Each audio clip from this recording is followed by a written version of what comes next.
Hey guys welcome back to channel AD Telugu blogs. So ఈ రోజు ఏంటంటే పని మీద వచ్చాము. ఇది కూడా అందుట్లో ఒక భాగము.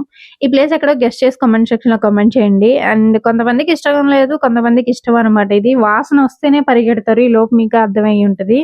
చేపల మార్కెట్ అన్నమాట. చేపల మార్కెట్ కి అయితే వచ్చేసాము ఫిషెస్ తీసుకుందాము అని. మేమైతే తింటామండి, ఇది ఇంట్లో దాచుకునేది ఏం లేదు. చక్కగా ఉప్పు చేప, ఎండు చేప అయితే తింటాను. కొంతమందికి ఇష్టం ఉండదు. సో ఇక్కడైతే వామ్మో! ఎన్ని ఉంటాయి వెరైటీ అయితే. ఇది నేను సెకండ్ టైమ్ అనమాట ఎళ్తామైతే. సో 3 ఐటెమ్స్ అయితే తీసుకున్నాను. రొయ్యలోనే 3, 4 రకాలున్నాయి. చేపలు కూడా ఉన్నాయన్నమాట. సో ఉప్పు చేప, ఎండు చేప కామన్‌గా తెలుసు. అండ్ ఇక్కడొచ్చేసి అది బాక్స్ పైన మీకు పెద్ద క్యూబ్స్ ఎల్లే కనపడుతున్నాయి కదా! ఆ ముక్కల్లో పేర్లేంటో చెప్పగలరా? సో నాకైతే చెప్పండి కామెంట్ సెక్షన్‌లో. అండ్ అదొక రొయ్య అంట టైపు. చేపలైతే 10 రకాలున్నాయి. ఇది మన వన్ టౌన్ మార్కెట్, చేపల మార్కెట్ అన్నమాట. తెలిసే ఉంటది మీకు. అక్కడ నా నేనెప్పుడెళ్ళినా గానీ ఈ అంకుల్ దగ్గరే తీసుకుంటానన్నమాట. షాప్ నంబర్ 91 అన్నమాట.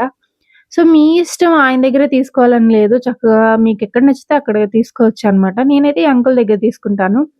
అండ్ ఇక్కడ ఉప్పు చేపలు, ఎండు చేపలు. ఇది చూస్తే నాకు గోదావరి సైడ్ అయితే చేరమీన అని ఏదో అంటారు కదా! సో అది గుర్తొచ్చింది. కానీ అది రొయ్యే అన్నమాట.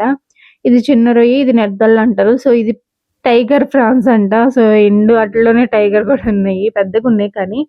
సో ఇది చూస్తాక భలే విచిత్రంగా ఉంది. దీన్ని ఎట్లా వండాలో కూడా తెలీదు. మీకు తెలిస్తే కామెంట్ సెక్షన్‌లో షేర్ చేయండన్నమాట. అండ్ ఇక్కడ నంబర్ ఆఫ్ వెరైటీస్ ఆఫ్ చేపలైతే ఉన్నాయి. వీడియో నచ్చితే లైక్ చేసి సబ్స్క్రైబ్ చేయండి. అలాగే మన ఛానెల్‌ని షేర్ చేసిండే